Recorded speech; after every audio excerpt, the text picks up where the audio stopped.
ഇന്ന് ഞാൻ എപ്പോഴും ഉണ്ടാക്കുന്നൊരു നോർത്ത് ഇന്ത്യൻ റെസിപ്പി പറഞ്ഞുതരാമേ.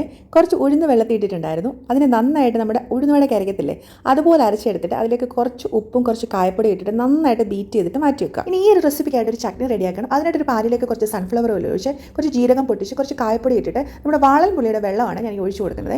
ഇനി ഇതിലേക്ക് കുറച്ച് ഉപ്പും കുറച്ച് മുളക് പൊടി ഇട്ടിട്ട് 2 ക്യൂബ് ഇതുപോലുള്ള ശർക്കരയും കൂടി ചേർത്ത് കൊടുക്കുക.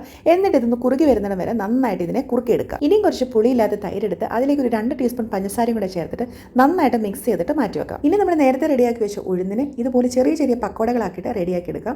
ഒരുപാട് അങ്ങ് ഫ്രൈ ആയി പോകരുത്.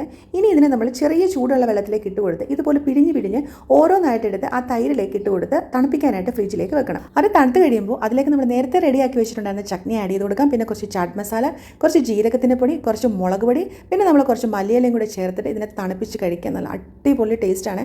ബാക്കിയുള്ള ചട്നി ഞാൻ ഫ്രിഡ്ജിലേക്ക് മാറ്റിയിട്ടുണ്ട് പിന്നെ യൂസ് ചെയ്യാനായിട്ട്. അടിപൊളിയാണ്. എല്ലാവരും ട്രൈ ചെയ്ത് നോക്കണേ.